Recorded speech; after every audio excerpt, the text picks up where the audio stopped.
The chandeliers glittered above like stars trapped in glass, but the tension in the hall outshone them all. This was Culinary Olympus, the most cutthroat cooking competition on Earth, where reputations weren't just tested, they were destroyed. On the judges' throne sat three icons: Chef Alessandro Romano, the iron-willed emperor of Italian cuisine; Professor Margaret Hensley, the British scientist chef who believed flavor was nothing without precision; and Hiroshi Tanaka, Japan's master of minimalism, who believed every ingredient should whisper, not shout. Into this intimidating arena stepped Luzviminda Luz Rivera, a young chef from Iloilo, Philippines. She wore no flashy uniform, no customized knives. Just a plain chef's jacket, a quiet smile, and a heavy memory of her mother's tiny carinderia back home, the place where her love for food was born. Her competition? A parade of culinary celebrities, Michelin darlings from Paris, TV stars from Los Angeles, prodigies with millions of online followers. Luz had none of that. She had only her knives, her heart, and her flavors. When the first challenge was announced, create a dish that defines you, the room buzzed with liquid nitrogen, truffle foams, and edible gold. Luz walked, calm and deliberate, to the seafood station. She picked a fresh bangus, the national fish of the Philippines, its silver scales shimmering under the lights. "Bangus?" scoffed Chef Romano, loud enough for the audience to hear. "You bring a fish from the countryside to Culinary Olympus?" "This isn't a picnic." Luz didn't flinch.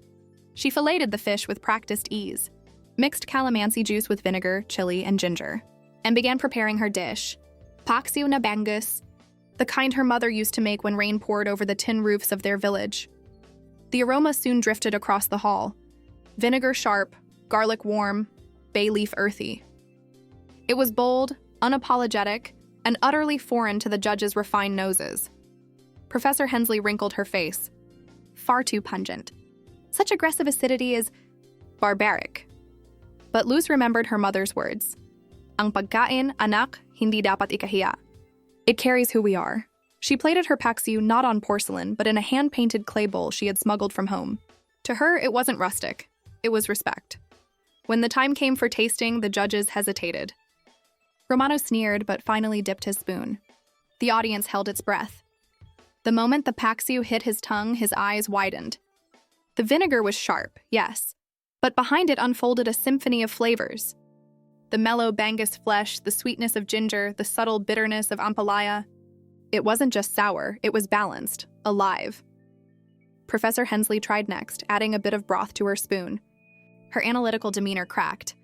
"This is startling," she whispered. "The acidity doesn't destroy the fish, it preserves it. It carries history." Hiroshi Tanaka, the quietest of them all, finally spoke after tasting. His voice was soft but firm. "This is honesty in a bowl. No tricks. Just truth. This is courage." The audience erupted. Cameras flashed. Social media feeds exploded. Paksiw began trending worldwide. Her competitors watched in disbelief. While they relied on spectacle, Luz had relied on soul. And it worked. But this was only round one. The next challenges would demand even more daring. And the world would soon discover that Filipino cuisine, long mocked as too simple, too strange, too brown, was about to set the Culinary Olympus on fire. And Luz Rivera? She was just getting started. The simmering pot filled the studio with an aroma that was both foreign and magnetic. A warm, nutty perfume mixed with the deep, meaty essence of braised oxtail. Viewers around the world could almost smell it through their screens. At Maya's station, every move was deliberate.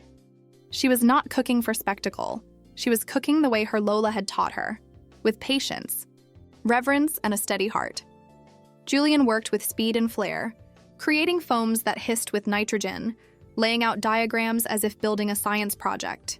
His workspace gleamed like a laboratory, while Maya's looked like a humble Filipino kitchen transplanted onto a world stage. At her side, a small saucer of bagoong sizzled in garlic and onions, releasing a pungent wave that caused a stir among the audience. Some grimaced, covering their noses. Others leaned in, curious. "What is that smell?" Chef Dubois muttered, his nose wrinkling. "Aggressive, overpowering, surely not meant for refined palates." "It's fermented shrimp paste," Maya answered calmly without looking up, stirring the bagoong with care. "It's strong, yes, but it is balance. Without it, the peanut sauce is incomplete," the French judge scoffed. Balance? That is dangerous. Isabella Rossi, however, tilted her head. For the first time, her sharp expression softened into curiosity. She had tasted countless dishes in her career, but there was something disarmingly honest about the way Maya moved, the way she spoke of her food. Minutes ticked away. Maya plated the kare-kare in a wide clay bowl, the golden sauce shimmering as it cradled the tender oxtail and vibrant vegetables. The bagoong sat beside it like a humble companion, waiting to be discovered. It was not pretty in the way of haute cuisine. It was generous, steaming, alive. Julian, meanwhile, unveiled his masterpiece. A perfect cube of beef, resting on a sleek black slate, surrounded by delicate lines of sauce painted with surgical precision. It was art, cold and pristine. Cameras flashed, capturing his confident smile. Then came judgment. The judges began with Julian. He described his dish in elaborate detail, speaking of deconstruction, reassembly, and intellectual provocation. They nodded politely, admiring the technique, noting its brilliance but offering no warmth, and then they turned to Maya. For a long moment, none of the judges moved. The kare-kare's aroma was intoxicating, heavy with peanuts, annatto, and something that whispered of hearth and home. Isabella was the first to dip her spoon. She took a careful bite with a small amount of bagoong, her eyes closing as the flavors unfolded. When she opened them again, her expression was transformed. No longer the fiery critic, but a woman disarmed by something profound. "This," she whispered, her voice hushed but resonant, "is not just food. This is memory. This is a story told in flavor." Dr. Finch adjusted his glasses nervously, taking his own spoonful with a measured amount of bagoong. His scientific composure cracked instantly. The tang, the umami, the velvety peanut sauce, the slow-cooked oxtail melting in his mouth, it defied his language of molecules and pH. "My word," he breathed, leaning back in his chair. "It is harmony, it is alive." All eyes turned to Dubois. The French titan, who had dismissed her at every turn, reluctantly lifted a spoon. He avoided the bagoong at first, dipping only into the sauce and oxtail. The moment it touched his tongue, the world around him stilled. His brow furrowed, then his jaw slackened. He took another bite, this time braver, adding the pungent bagoong. The audience held its breath. Cameras zoomed in. Dubois froze, spoon suspended in the air. Then, in an almost childlike gesture, he leaned back, closed his eyes, and let the flavor wash over him. When he finally opened them, there was no trace of arrogance, only reverence. "For 30 years, he said slowly, his voice heavy with humility, I believed I understood flavor. Today I realize I have been blind. This dish sings." The hall erupted in gasps and applause, and then the unthinkable happened. As the judges continued to eat, their pace quickened. Finch reached for the last piece of oxtail at the same time Isabella did, their spoons clashing with a metallic clink. Dubois scowled and tried to intercept, and for a moment, the three most feared critics in the world were squabbling like children over the last bite of Maya's kare-kare. The audience roared with laughter and applause. The sight was surreal. Culinary titans reduced to bickering by a humble Filipino dish. Maya watched quietly, tears welling in her eyes. In her heart, she saw her Lola's smile. She had let the food speak, and its voice had shattered walls of arrogance and prejudice. The host stepped forward, his voice booming over the frenzy. "Judges, it seems your decision is clear." Confetti cannons exploded as Isabella stood, lifting Maya's hand high in triumph. The winner of the Elysian plate is Chef Maya Santos. The arena shook with thunderous applause. Cameras flashed. The other contestants, even Julian, came to congratulate her, humbled by what they had witnessed. She had not just won a competition, she had redefined it. Her victory was not simply for herself. It was for her village, for her Lola, for every Filipino chef told that their food was too strange, too rustic, too humble. And in that moment, the world finally listened. The days that followed were not quiet. At first, there was silence after the screaming outside my house. They disappeared, and I thought perhaps they had given up. Maybe they decided I wasn't worth the trouble anymore. But I should have known better. Blood ties are complicated, and greed runs deeper than any promise of peace. It started with phone calls at strange hours. The phone would ring in the middle of the night, long after midnight, and when I answered, There was only breathing on the other end. At first, I thought it was just some prank, but I knew. I could feel it in my bones. It was them. Testing me, reminding me they were still there. The silence on the line was worse than yelling. It was deliberate, cruel, like they were whispering threats without words. Then came the visits. I would catch glimpses of their car parked at the corner of the street. Not close enough to confront me, but close enough that I could see them if I dared to look. The children, their laughter, their smug faces, the way they watched me like predators waiting for their chance. They didn't bother hiding their presence. They wanted me to know. They wanted me to feel the pressure build day by day. I tried to hold strong. I locked the doors, pulled the curtains, and reminded myself that the house was mine, that they had no right to it. But still, I couldn't shake the fear. Every creak in the night made my heart jump. Every shadow looked like theirs. And though I told myself I was ready, when the first stone smashed through my window, I realized I was wrong. It happened one evening as the sun was setting. I had just sat down with a cup of tea when the glass shattered. The rock landed in the middle of the living room, and attached to it was a note. I picked it up with trembling hands, my heart racing so hard I thought it might give out. The note read, "This house belongs to us. You can't hide forever." I didn't call the police. I don't know why. Maybe because I was ashamed. Maybe because I thought they would dismiss it as a family matter. Or maybe because deep down, I feared it would only make things worse. I simply cleaned up the broken glass, taped the window shut, and sat in the quiet, the words echoing in my head. But they didn't stop there. They started getting bolder. Knocks at the door in the dead of night, footsteps on the porch, objects moved in the yard. I would wake up to find the gate wide open, even though I was certain I had locked it.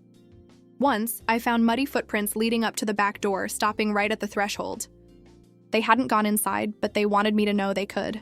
I couldn't eat. I couldn't sleep. The walls of the house, once a place of comfort and safety, began to feel like a trap. Every corner seemed to whisper danger. Every sound was an omen. Still, I held on. Still, I told myself I wouldn't give them the satisfaction of seeing me beg. Then came the worst night of all. I was awoken by the sound of the front door rattling. At first I thought it was just the wind, but then I heard voices, low, urgent, angry. They were trying to force the lock.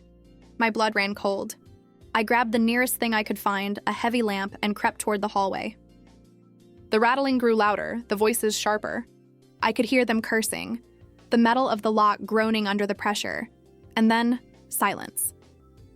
I froze. The lamp clutched so tight my knuckles turned white. My heart pounded in my ears. Seconds dragged on like hours. And then suddenly a bang, a deafening crash as the door burst open.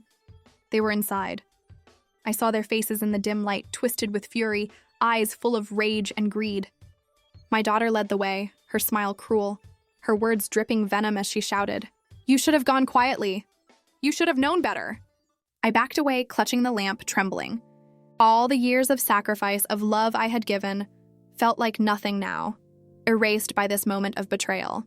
My own child, the one I had raised, was standing there like a stranger, ready to destroy me for money, for a house, for greed. And as they advanced, I realized something terrible.